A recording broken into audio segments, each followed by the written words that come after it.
Coming up on the Men at the Movies podcast, we slow down to find the treasure within the tree of life. The father shows the way of nature, a path motivated by shame, fear, and scarcity. He longs for intimacy with his family, but doesn't know how to find it. The mother reveals the way of grace, which appears foolish and naive, maybe even weak. But by choosing forgiveness over fear, trust over scarcity, and submission over dominance, she shows the way to discover the glory and beauty we most want to find. Join us as we discover God's truth in this movie.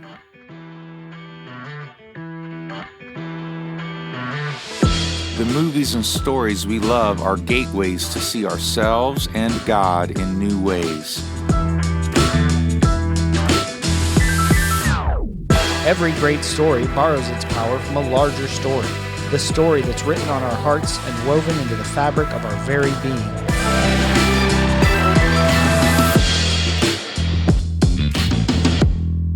Hello and welcome to the Men at the Movies podcast. My name is Paul McDonald, and joining me from Texas, the great state of, is my buddy Jay Heck. How you doing today, Jay? I'm doing great. Glad to be here.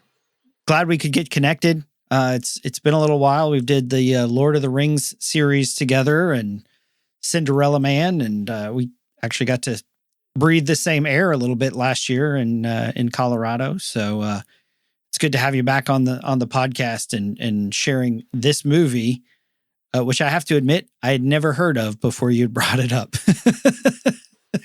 Yeah. I think that's part of what motivated me to reach out to you, is because it's one of the best completely unknown movies out there. And it's crazy because probably in the film world, it's not that unknown. This movie was nominated for 3 Oscars for Best Film. That's a pretty prestigious one. Best Director, another one, and Best Cinematography. It didn't win. This was the year The Artist sort of ran away with all the awards, but it has got Brad Pitt, Sean Penn, Jessica Chastain in it. A-list names. And yet it sort of has flown under the radar. And I'm pretty sure I know why that is, but why do you think that it is that it's sort of a relatively unknown film? I think it's because most viewers have lazy minds, and this does not permit you to be lazy when you watch it. No, you are bombarded visually and musically. The music is amazing. The shots and the scenes. It feels very 2001: Space Odyssey in the pacing and the phenomenal visual stimulation that it puts on you. And the story is you're constantly wondering, it's like, well, what's happening? What is this telling me? Even though, because they do such a great job, you know what they're telling you. Mm-hmm. So why is it what is it that you're like, why do you love this movie? You know, the question I like to open with, why was this movie on the top of your list of movies you wanted to talk about? First and foremost, I think great stories are ones that are written so that we can find ourselves in the story. And very, very clearly, I was able from the very first viewing to see myself in the story. What makes it a great movie is that I've now seen it 4 times. And every time, and I feel like if I were to watch it again next week, I would receive even more from it. I do believe that God has buried so much truth in it. And the greatest truths, and in his playfulness, he doesn't just shove it. He doesn't just put it on a platter in front of us and say, eat this. He makes you walk around like on a treasure hunt and discover it, because every time you discover a truth, the excitement of the discovery and the fact that I had some skin in the game in discovering this, it makes it memorable. You know, there's a moment of connection between me and the one who laid the treasure there, where he celebrates that I see it, and I celebrate that I found it, and we celebrate together that we're playing the game together. And I believe because this movie is really centered around the big, big questions that God actually craves for every human being to ask, but most of us don't. That this is a playground. And I think in the same way that all are called, but very few are invited in that way, I believe this was a movie with the absolute best artists, the best director, the best writing, the best music, the best cinematography, the best acting. And it's available to anyone and everyone. And still very, very few are willing to engage it. And I also love how a true artist will take something that everybody feels is common, and they will say, I'm going to paint or sculpt or offer this in a different way that makes you think about it in a completely different way. So hopefully it goes the 18 inches from the head, down into the heart. And that's what it does for me. I believe that so many passages in Scripture now will be inextricably linked to scenes in this film where God said, here, I have given you a picture of what this looks like now. I've allowed yourself to see yourself inside a story, and also to see that what you think might be the end of the story for you is not, in fact, the end. And I love it. It's full of reconciliation, redemption, hope, and yet a lot of the hard truth that all great religion really is about what we do with our pain. And this story drags every one of the intimate participants through pain, and you get to see what they do with it. And so at moments, I can see myself in the shoes of the different characters. I can just choose this time through, I'm really going to identify with Brad Pitt, or this time through with Jessica Chastain, or this time through with the younger artist brother who was never truly understood, or with the older brother whose inner dialogue throughout the course of his life we get an intimate peek into. I think it's brilliant. I think very few artists in film do what Terrence Malick was able to do. So it's just a treat. I'm just so deeply thankful to God that there are people who make art like this. Yeah, and it opens with a quote from Job 38. Where were you when I laid the foundations of the earth, when the morning stars sang together and all the sons of God shouted for joy? So right off the bat, you're entering into something different, because this is not a Christian movie. The intention is not what you see with a lot of Christian films of sort of to be preachy, to have a message. It's to wrestle with these big questions, just as Job wrestled with some big questions, because Job suffered greatly. I love that idea of a treasure hunt. I sort of started thinking of, like the Indiana Jones or the Goonies, where you're pursuing a treasure. You've got a map. And a lot of times we want to go straight to the treasure, right? We want the shortcut to the treasure. But in each one of those movies, there's a lot of effort. There's a lot of study. There's a lot, like, especially if you look, and I just keep going back to that, the Indiana Jones ideas. Like, he couldn't have been a successful treasure hunter without an intimate knowledge of the article that he was seeking, whether it was the Holy Grail, whether it was the Ark of the Covenant. Like, he had to know a lot of details. And I think in our culture, one of the reasons, going back to why this movie maybe isn't as well known as the other movies from the other Oscar-nominated movies from that year, like, this is one of those treasure hunts where you get invited in and you get to the end and you sort of say, I'm not sure what happened, but this was deep. This isn't a movie that you can say you enjoy. This isn't what I've been with my grandson. I was like, this is brain candy. Like he watches these stupid things on YouTube. I was like, this is basically just cotton candy for your brain. This is one of those fine wines or 15-year bourbons that you're like, this is complex, this is rich, and I just need to sit with this a little bit and take it all in. Mm-hmm. And just a brief synopsis of this movie. You see a family. The parents are Brad Pitt and Jessica Chastain, just simply known as Mr. and Mrs. O'Brien. And they have 3 boys. And the movie starts, the middle child, RL, they get a telegram that he died, and this is sometime in the 1960s. You see the mother and father dealing with their grief. And then it jumps forward into the 2000s. It says 2010. You see Jack, who's played by Sean Penn.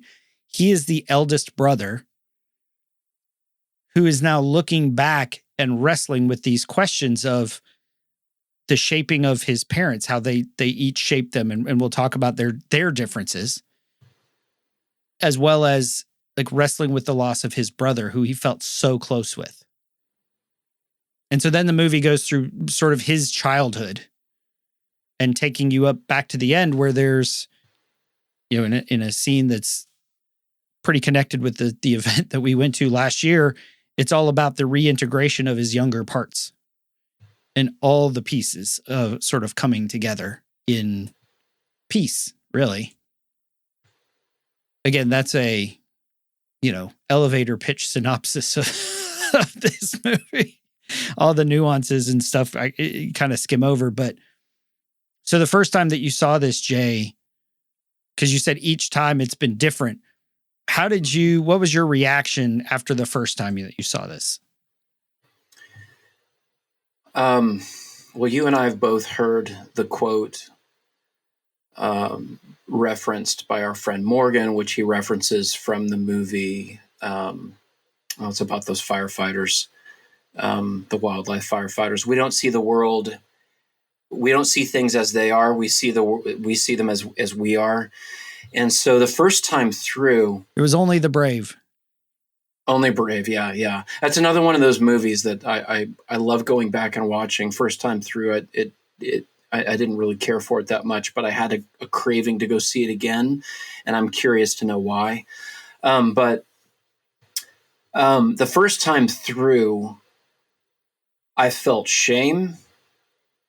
I felt tears absolutely flowed. It made me want to give up on fathering. I thought I could never show this to my children because my children would look at me and reject me. And they would say, that's who you are. So it was a profound disruption to me. And it brought to the surface my greatest fears as a man, as a husband, and as a father. Why I wanted to go see it again, I don't know, other than to say that God, like you were saying so well, it agitates you. It's like it's like something in your shoe. It's like a little pebble in your shoe, and you realize I have to watch this again to get the pebble out of my shoe.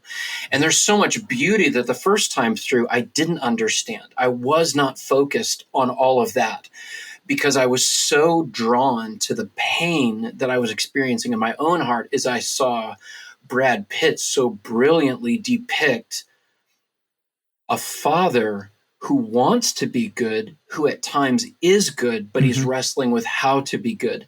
How does he love well? And he was making all the mistakes that I knew I have made.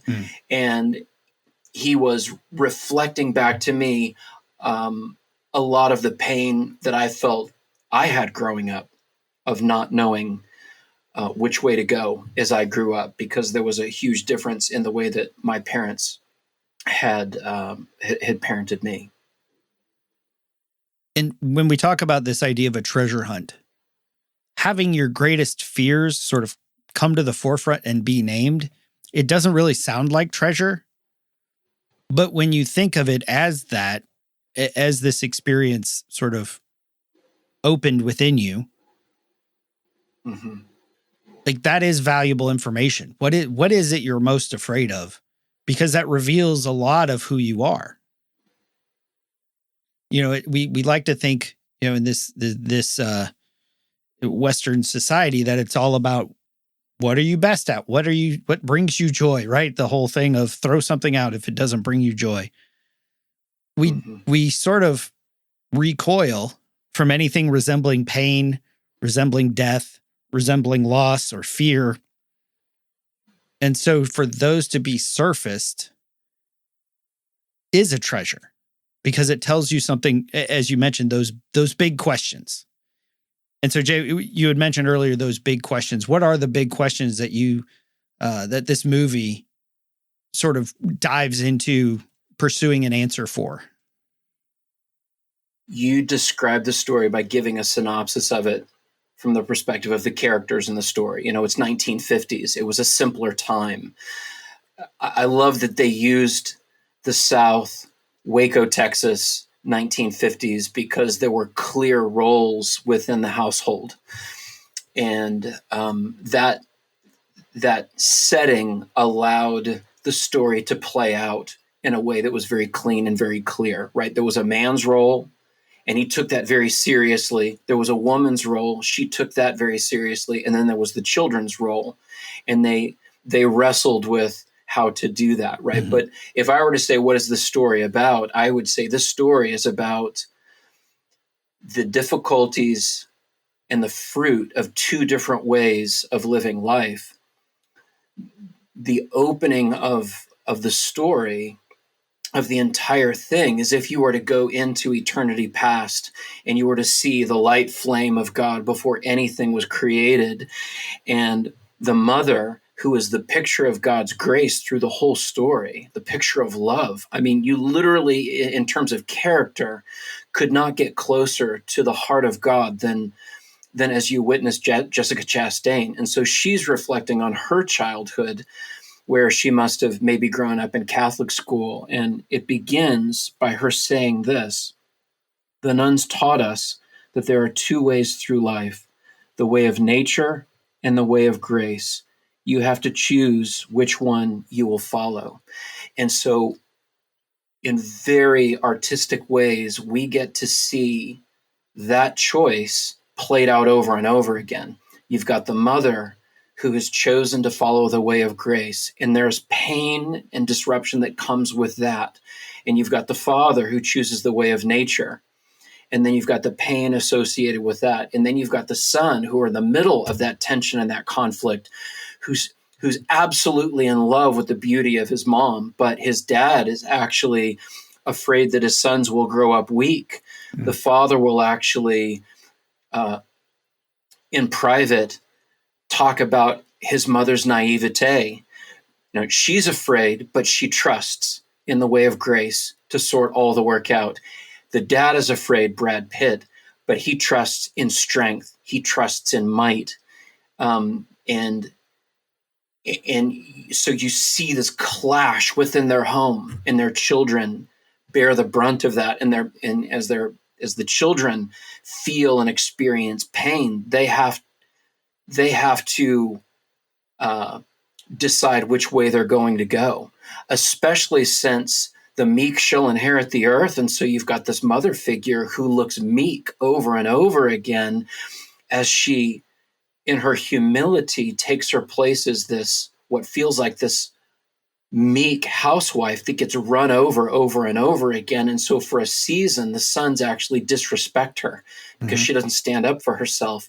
But time proves out that she's the stronger one, and that it's her faith, it's her way of grace that eventually draws and saves and rescues everybody in the end. So what I see and what I experience as I watch the movie is, there is a root that of grace that can lead us all the way through life, and there's a promised fruit that if we live by way of grace that will come to us. But there's also the root of fear. There's the root of competition. There's the root of of harshness, defense, limited resources that the father was trying to teach their children. But in the end, it produces a fruit as well. And all of them in the end had to concede that there is really only one way to live that produces any fruit. Does that, hopefully that answers your question. I got so excited to share that I actually forgot what question you asked in the beginning, but that's how I see the movie. That's the journey that I'm taking, is to always be questioning those two ways of life, and how much of my life am I living the way of nature, and how much am I living the way of grace? Yeah. And I have that clip where she sort of expounds a little more on each one of those concepts. But I really like how you brought up the idea of the root, because I'm sure that your experience was similar as the boys of the household. Lawn care falls into our purview. So a lot of the time, interaction between father and son in this, between Mr. O'Brien and Jack, he was talking about the lawn, the weeds, and this was a recurring thing where the weeds have to be removed by the root. He kept saying, you can't just pull up the top. You have to get down into the root. So I thought it was interesting you brought that idea up. And I do want to play that sort of the narration where she talks about the two paths, the way of nature and the way of grace, and the description of each one of these, as then they lay over the characters that we watch in the movie. The nuns taught us there are two ways through life. The way of nature and the way of grace. You have to choose which one you'll follow.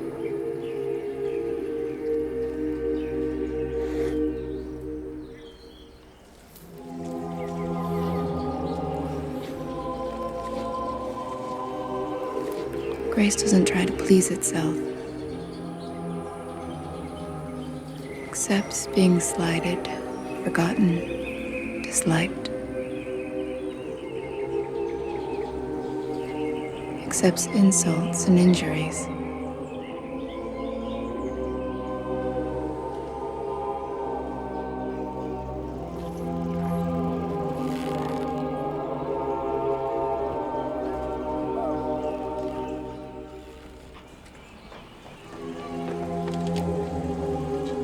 Nature only wants to please itself. Bless, O Lord, this Get others to please it too.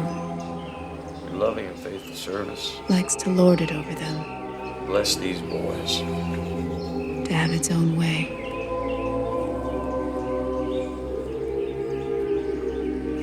It finds reasons to be unhappy when all the world is shining around it. When love is smiling through all things.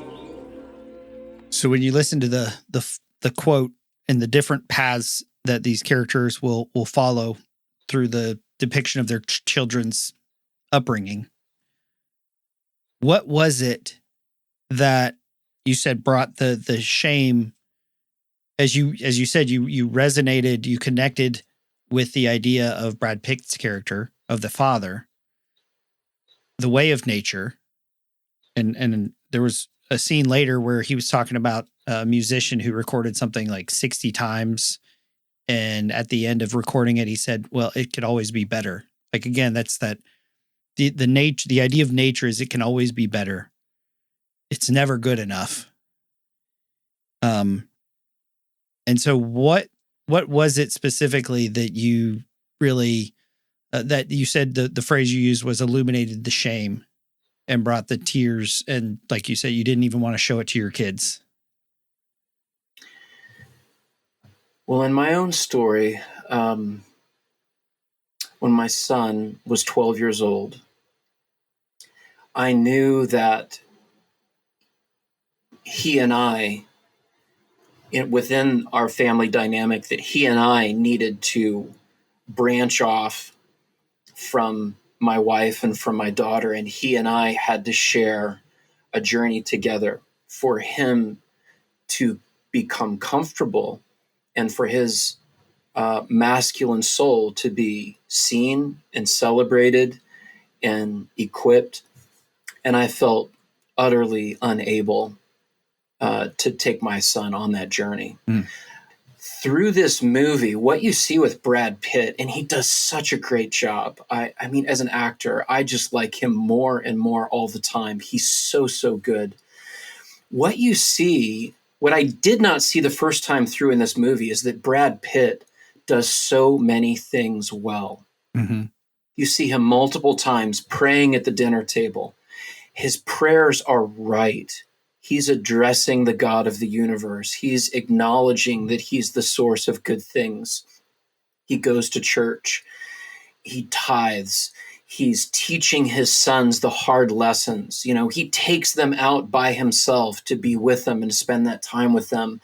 You see him wrestling with them. You see him doing things in the yard with them. You see him tucking his kids, his sons in, telling them stories in these intimate ways. But the reason, and this is what I so identify with, is that because he believes that life will destroy his sons if they are not out front, eating up, gobbling up the resources, because somebody else will do it first if they do not, if they're not in fierce competition against others, if they don't relentlessly pursue excellence, they will never be rewarded. They have no one to protect them. They have no one to provide for them. They have to plan their own way through life. Like, that's the way of nature. Dog eats dog, survival of the fittest.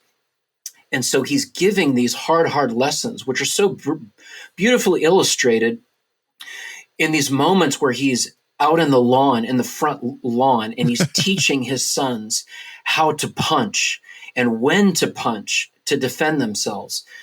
And he's disappointed that they're not tougher. He's teaching them where the boundaries are between his property and the next property, and you shall not cross this boundary. Right. He's teaching them how to pull up the weeds and how to water the grass in such a way that grass will grow.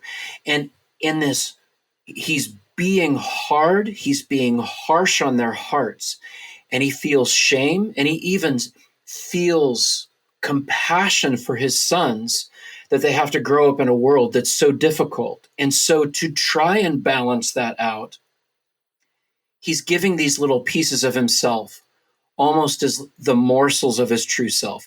That's why he's tucking them in, is because he's trying to balance out the harshness, right? So he feels shame for the way that he treats them. And then in his shame, it's almost like with his head between his legs, he comes and offers these little morsels of his heart to his kids, but he never offers like his true vulnerable self, not until later in the film when he's really profoundly broken. So I identified very much with only being able to offer to my children out of the scraps. The foundation of what I was offering to my children produced shame. And so out of that, when I would tuck them in, I would try and make up for it. When I would play with them in the yard or wrestle with them or, give them a bath or take them somewhere, I was always trying to make up for the hard lessons. And boy, did I resonate with that. You've got a dad who never likes what he has, never thinks that what he has to offer is good enough, no matter what he's doing. And I just identify so much with feeling that I will be the source of my children's failure, ultimately. Wow. And that's what Brad wrestles with so brilliantly.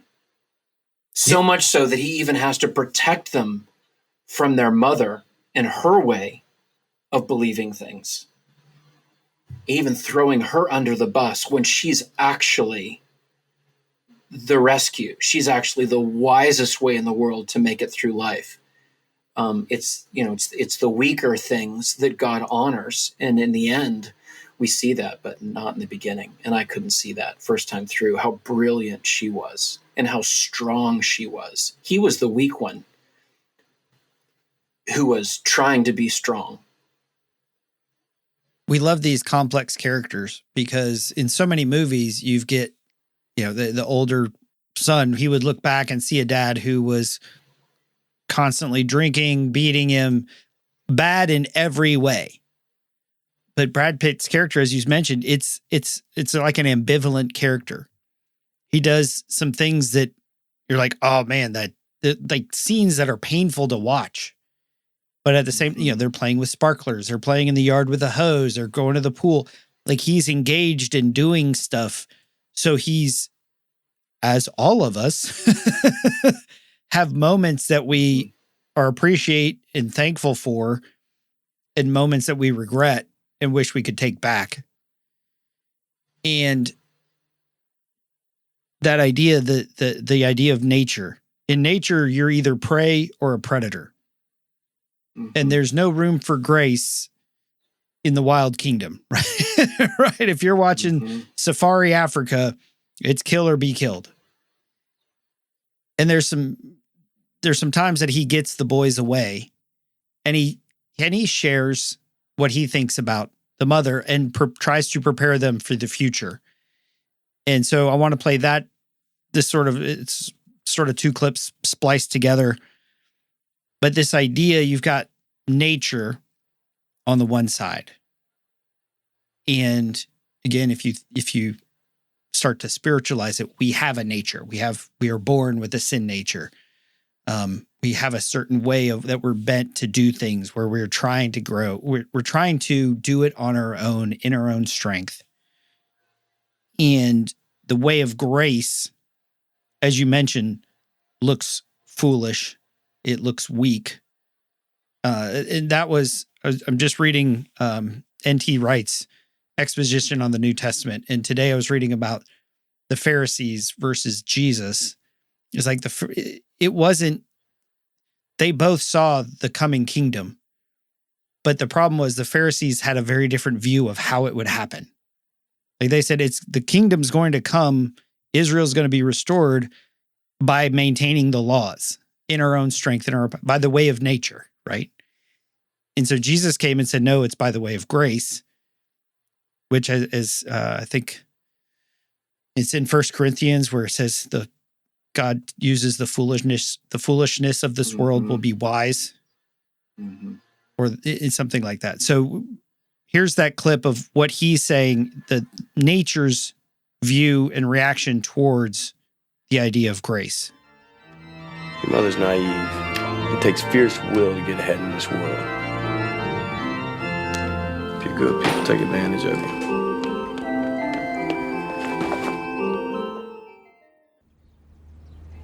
Frank Johnson started out as a barber. He built something big. Now you think he's the fourth person of the Holy Trinity. They never talk about their money. Wrong people go hungry, die. Wrong people get loved. The world lives by trickery. You want to succeed, you can't be too good. That mindset that he has, that he's trying to instill in his boys to prepare them, for life without him, so that they can be men in their own rights, in their own strength, basically. I love that last line of, if you want to be successful, if you want to get ahead, you can't be too good. Well, he's right. When God's not in the story. I mean, that's the best that we can do, is to, if we are going to approach life where I am on my own, I do not have a God who is my advocate, my provider, my protector. If there is not a plan that somebody else has that I can be led into, well, then it is completely up to me. And so what you see is a father who's very calm, very collective, and he's hiding his fear. He is parenting 100% out of fear. And, you take the scripture here and you investigate just a cursory look at Scripture, you'll see that the single most frequently repeated command in all of Scriptures, do not fear. So God is very aware and very compassionate with the human soul that he created to know that we will fear those three things. I'm afraid that I have no one to be my advocate. It's all up to me. I have to figure my own way out. There's no one to protect me.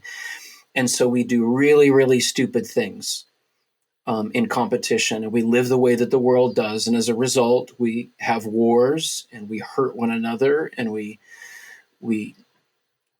take, we steal, just for a moment's pleasure. And that's why the world is the way that it is because of the way of nature. But he's a good dad. What makes it so complex is that, he tithes every Sunday, and he does pray, and he plays the organ at church. Not only that, he plays it beautifully, and he pours his heart into it. He is a master musician.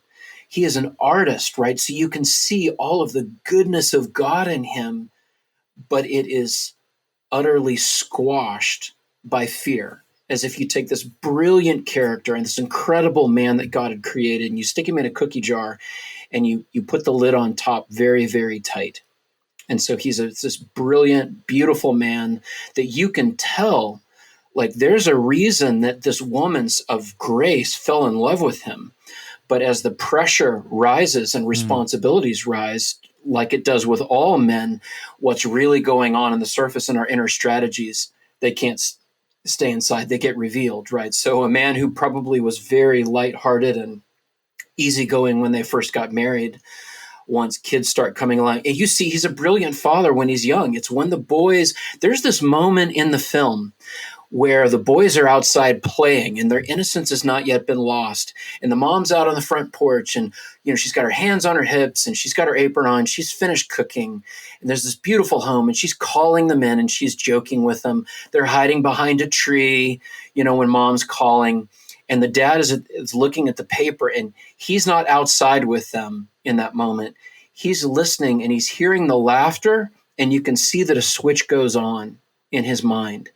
It's time I start being the heavy in this story.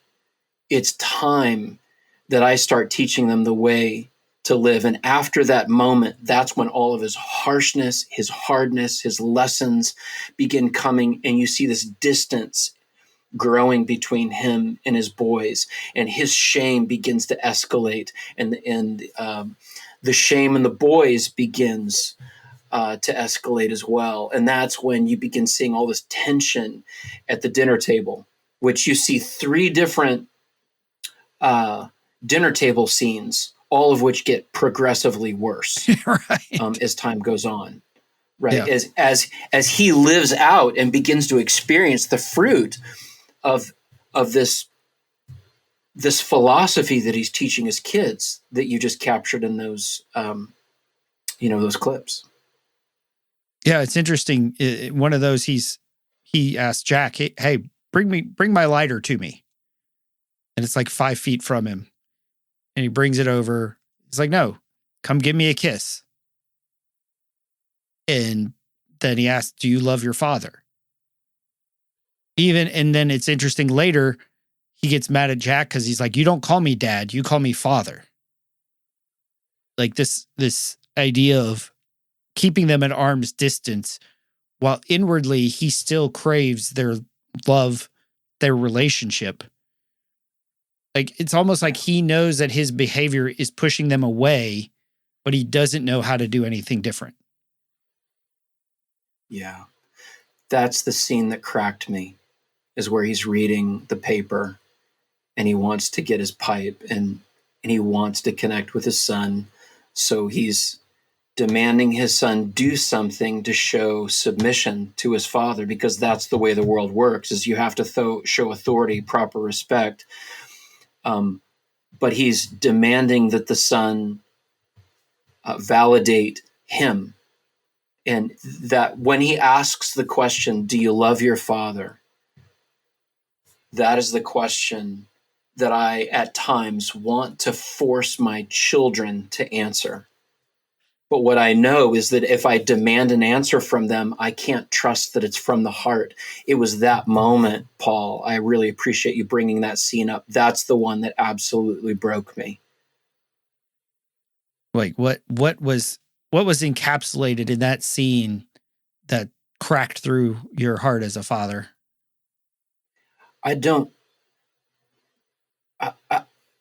just can't recall a moment where the tension between fear and love coexists so much. I mean, you said it better than I can. He desperately he deeply loves his sons. He just doesn't know how to prepare them for the world. Right.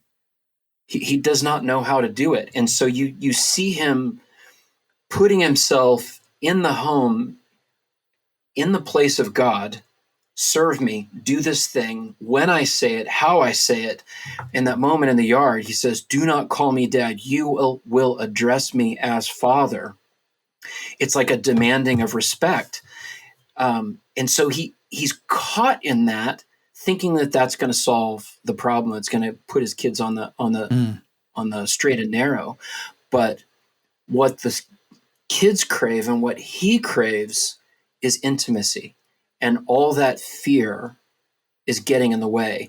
I mean, Jesus came to reveal to us the way to the Father. It's through his vulnerability, right? I mean, the truth about the Father. Jesus says, I'm come to reveal to you what he's truly, truly like. You've got this idea of what he's like not Sean Penn, like Brad Pitt reveals himself to be in the story, right? That's how most of us view God.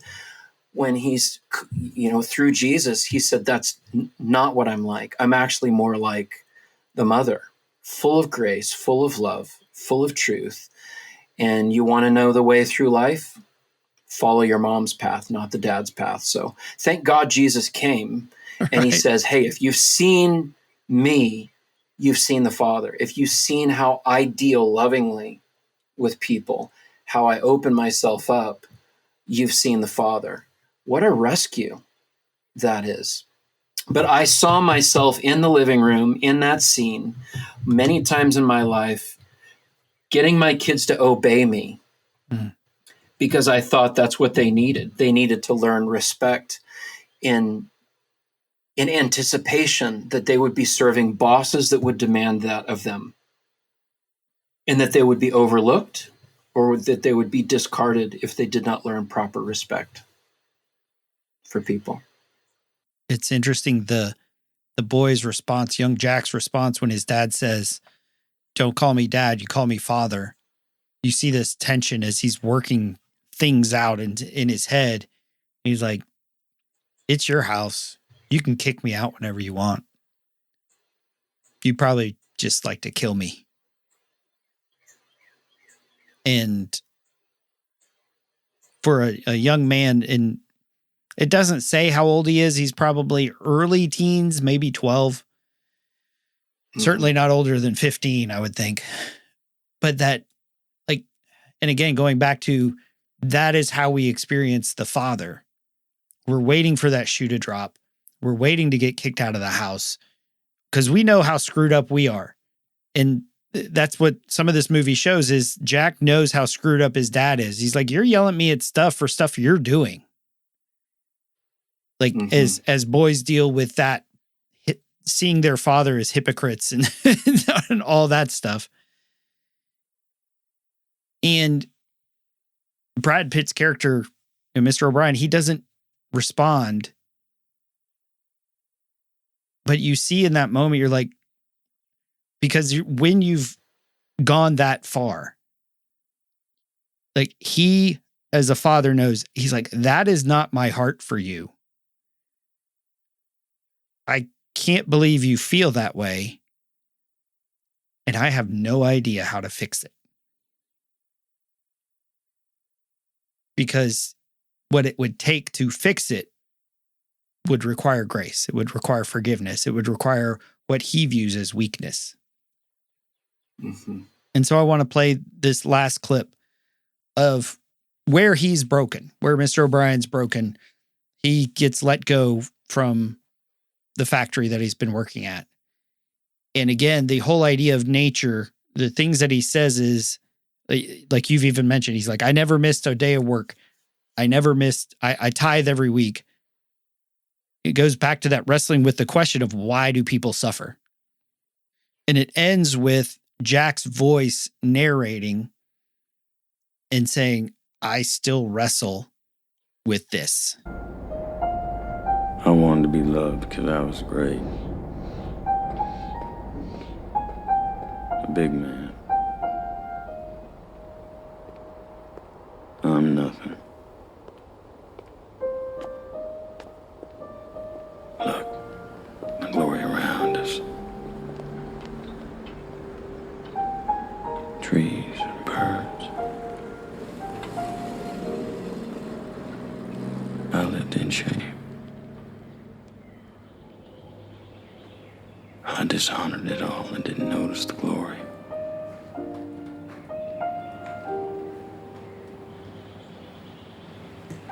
A foolish man.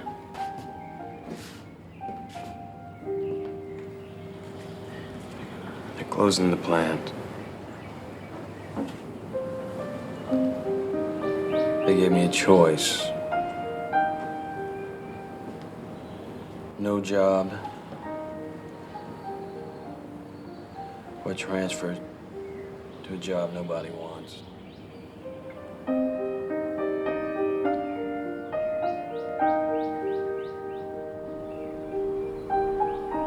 Father. I never missed a day of work. Mother. Tithed every Sunday. Always you wrestle inside me.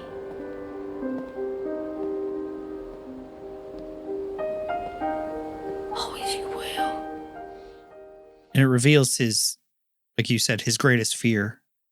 He wanted to be loved because he was great. You know, how many of us, when we're living the way of nature, equate love with what we're accomplishing, love with what we're producing. And if we're not producing, then we're not going to be loved. But I love that contrasting line. He said, I lived in shame and I dishonored the glory. It's almost like those are the two ways that are at war within us. You know, because it references Romans 7 at one point in the movie of how he's like, I despise who I am. I do the things I hate. I know what I want to do, but I do what I hate. And again, the interesting in Romans 8, there's no condemnation. There's no shame in Christ Jesus. There's only glory. But how is that glory revealed? It's through suffering. Mm-hmm. Mm-hmm. I think that, you know, what Terrence Malick did in the beginning by putting on the black screen Job, Job 38, verse 4 and verse 7. Most people are probably unfamiliar with the story of Job. And so I think he's hoping that they go and look at it. But even just looking at that scripture, you don't really know what's going on. Job is a good man. He's a righteous man. And he is, for reasons that offend us, he is pulled into a story to prove that those people who trust in the grace of God are the most celebrated in human history and in the kingdom of God. And we always think that consequences and pain are tied to our performance and the decisions that we make. And that's obviously what the father is wrestling with. But you've got the mother who has been the epitome of grace throughout the story. And unlike the dad, Mr. O'Brien, who missed the trees and the birds and the glory, and he lived in shame with his head down, you see her in the front yard, and you would think that she's in the Garden of Eden. She is so able to not only drink in and be bathed in and to be nourished by the presence of God wherever she is. She's able to give that to her children, which ends up being their salvation. That ends up being their strength throughout the difficult teenage years, and then eventually brings back Jack after basically walking away from God for many years. You know, you see through the story that young Jack, this 12-year-old, at one point, he and his brother are swimming in a swimming hole, and one of their friends dies. Mm-hmm. Just an innocent kid. He gets pulled out, and they can't resuscitate him. And that's the moment that he struggles with what Solomon does in Ecclesiastes, meaningless. And he says, well, if being good can't protect me, then why be good at all?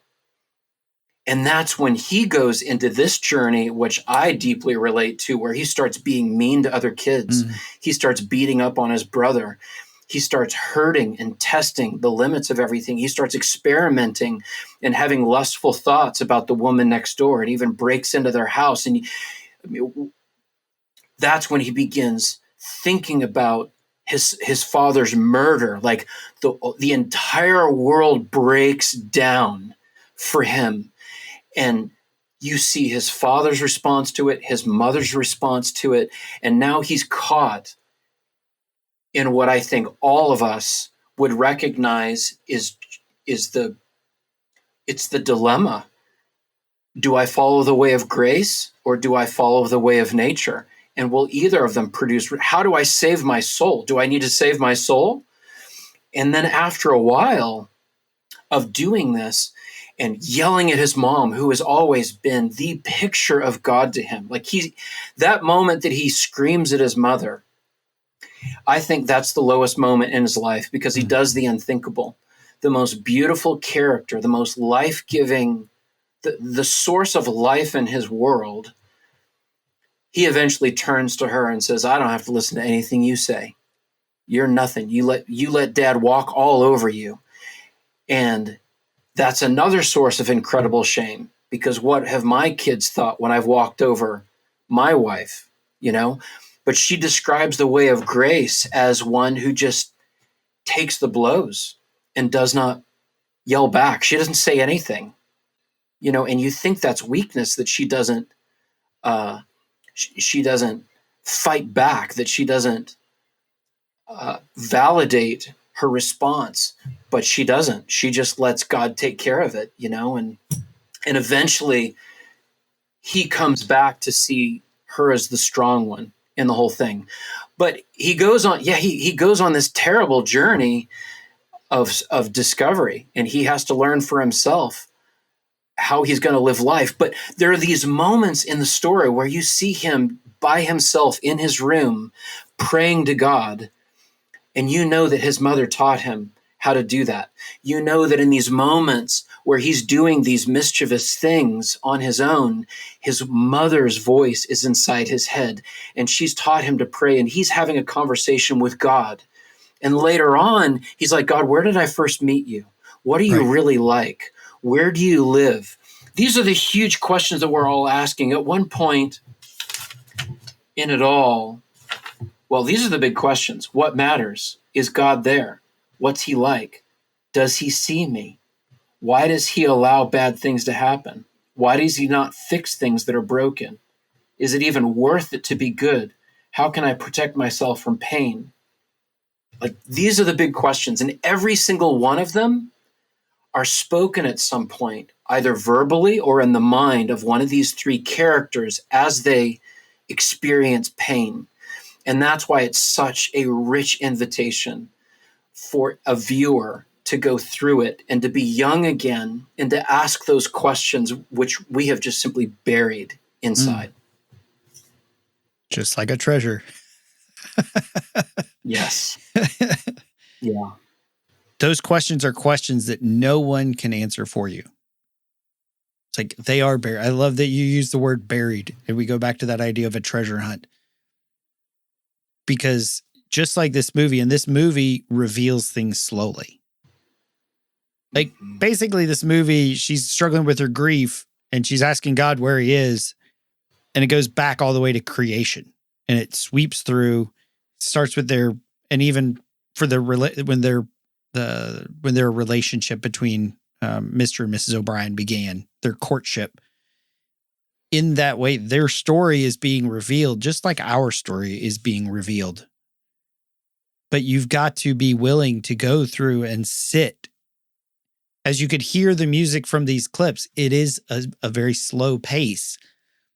But we have to slow down in order to find answers for those questions. And those questions are not ones we want to sit with, which is why we constantly live at a high-paced world. That's why we live sort of, it's easier to follow the way of nature, because the way of grace is slower, it looks weaker, and it embraces the pain. It doesn't try to deny it. It doesn't try to reject it. You know, she experienced all the pain as you sort of laid out. And so for her, her greatest pain was the loss of her son. And even by the end of the movie, she's willing to say, I give him to you. It's like, I'm not even, again, going back to Job, I don't need to defend myself in this as much as it hurts, as much as I want to. I'm going to let you be my advocate. You be the determiner. And what I wrote down in when they were looking at it is like, in the grandeur of creation, in the shots that it was taking from the solar system all the way down to the cells, who are we?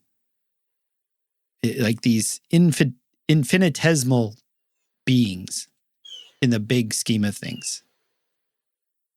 And yet, the one who created it all became one of us in order to suffer and go through pain, so that we no longer have to fight the laws and the way of nature, but we can live by the way of grace. Mm-hmm. I mean, in the end, it's the Lord giveth and the Lord taketh away. Blessed be the name of the Lord. And she's able to say that. Mm-hmm. You know, that's the big journey that she's on, is to wrestle with. They all have to wrestle with is outcome tied to behavior, and can I save myself from pain? And she never really wrestles with that. She just wrestles with, okay, God, what do I do with my pain? Yeah. But she's uniquely able to feel the glories and the majesty of her life. Her life is able to slow down, and she cherishes every single moment. And the highs, you know, and the lows. Like you see her experiencing, she is the beatific vision of God and his grace, I think, in this movie. And she has the full spectrum of emotions, enjoying the present moment so well. But you also see that her grief is much more severe than the dad's, because he has trained himself to limit his emotions to, you know, 1, 2, or 3 emotions to protect himself. And that's, I think, what he's alluding to when he says, I missed the beauty, I missed the glory, I missed the majesty, because, you know, he takes a pill to numb himself in a way. And you can't selectively numb yourself from pain without also numbing yourself from the great glory and the beauty. Yeah. And, you know, you miss your kid's childhood. You miss the fantasy, you might say, in your own home, raising 3 boys, you know. Yeah, it's so sad. So many dads miss their children's childhood. And he did. And I did too. There are things that my wife remembers that I'm like, I don't remember that at all. When did that happen? And it makes me so sad, you know, that I was like him in many ways. But thankfully, God's pulling me out. That's the rescue. Yeah, I've looked at pictures and it's like, I remember I was there, but I don't remember that because of the pressure that we put on ourselves, the shame. Mm-hmm. And I was like, man, my kids smile a lot in pictures. I don't remember them smiling that much. It's like, from my perspective, I've worked so hard so that they're not miserable, or I'm scared. Again, going back to the greatest fear idea, I'm afraid they're miserable in, don't want anything to do with me. So, obviously this is a huge movie, complex, complicated. We could talk about the layers and the themes for hours, but we'll wrap it up here with the invitation, one, for you guys to go watch this movie and take the time. It will slow you down, but the way it's shot is very similar to how you look back at your own childhood, of these snapshots and pictures and images. It's not like a cohesive story. It's these random collection of really photographs in our brains. But then to look at those bigger questions as the questions that really matter to us. Who am I becoming? Who is God? What does he think of me? What do I think about him? What's my purpose? What's my calling? What's the meaning of my existence? Why is there pain? What am I supposed to do with my pain? The answers to those questions are the treasures that we're seeking. And so, Jay, thank you for introducing me to this movie as we are treasure hunters together. Mm-hmm. It's a joy. I love the opportunity to invite other men to come and watch this. And I would beg you to watch it more than once and give yourself a couple months between viewings and just be observant and just know that God is, he's fantastic at pursuing. And that's his heart, is to deliver us. We've talked so much about the dad in this movie, but the beauty of it is that every member of the family is ultimately rescued by the discovery of grace in their own way. And the mother, who is in essence the Christ figure in the story, the way that she lives, no one else, but Christ could strengthen somebody to do it in that way. They all get saved by her grace. She ends up being the one, that leads them all to the truth and into eternity and into joy and reconciliation and all that stuff. So yeah, watch it a couple times. So this has been Paul McDonald and Jay Heck talking about The Tree of Life. Go check it out, and we hope you join us next time here on the Men at the Movies podcast.